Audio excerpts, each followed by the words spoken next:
share about our expectations about this project.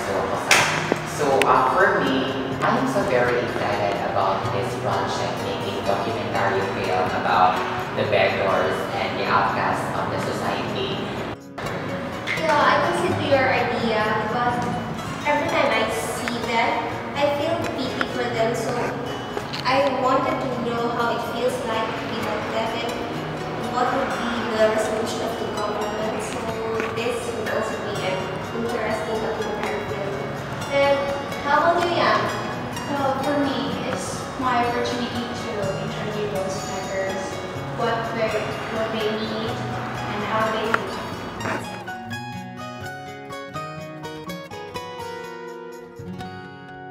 For me, it's so challenging to have this film to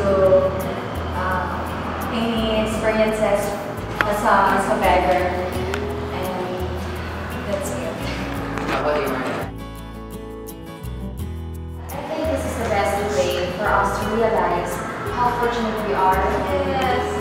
We can eat 3 times a day, or at least 1 time a day, di ba? Tapos, beggars, they kailangan kami ng sa inyo pa para mga because sometimes we tend to be scared without ay basta bigat ani.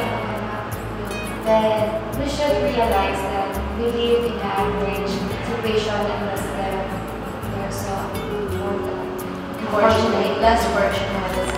Perfect. Good luck. Good luck to us. And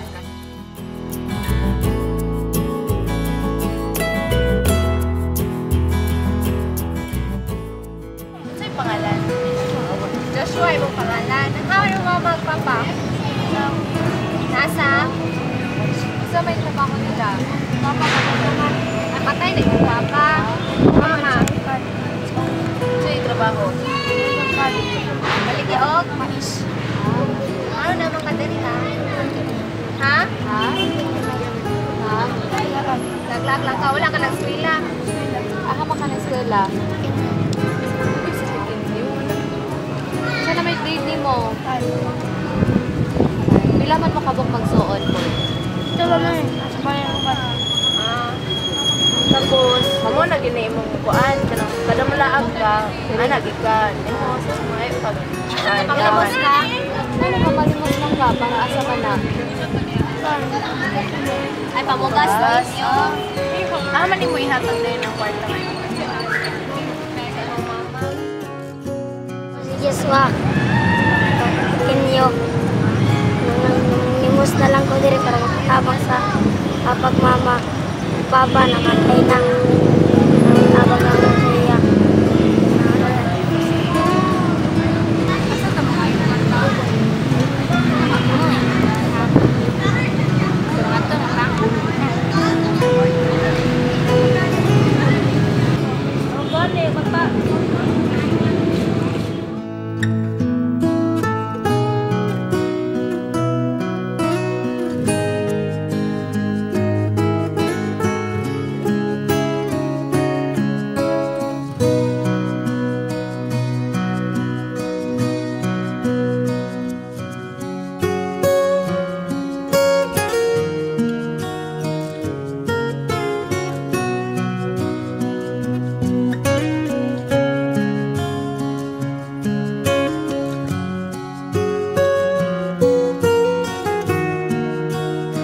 Okay, so nakuha naman sa atong project. So we have to have a realization for our project, for our outcast of the society.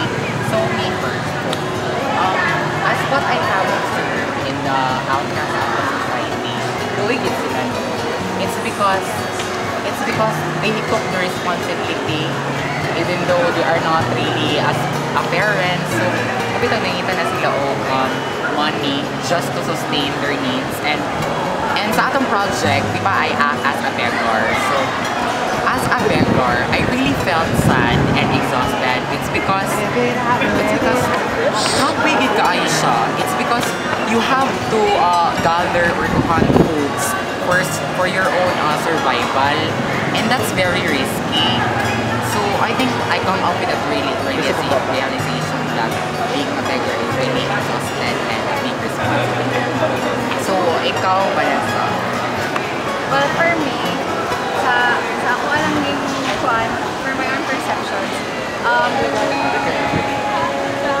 we should be thankful for what we have right now, for the education, for this, you know, for the, oh yes, for, sa mga food na atong eat.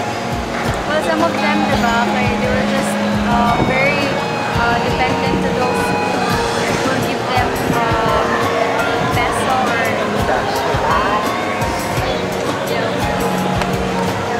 right. Kita ka ma-fortunate and ang galing na lang para sa pagkakakwarta. Because without even doing ang mga bata niya para sa pagkakaan behind their situation right now, we only know their names or even their faces, but we don't even know how they really felt or their experience behind those stories. Okay, 24 hours na sila. Pinahanggan niya manita on Kwarta for us to feed yung mga kapatid nila. Well, for me, as I observe, it's not easy to be in their shoes as what you have, the way you act in their part. So we are so very privileged because we have everything that we want. Without, sometimes we just take everything we have for granted, not knowing that there is someone who are so risky to have what they want in life. Well, I'm very thankful to this project, guys, because we are very fortunate. I realize that we are very fortunate to have this kind of life. Even though I am poor, guys, but I did not experience being a beggar. And that's it.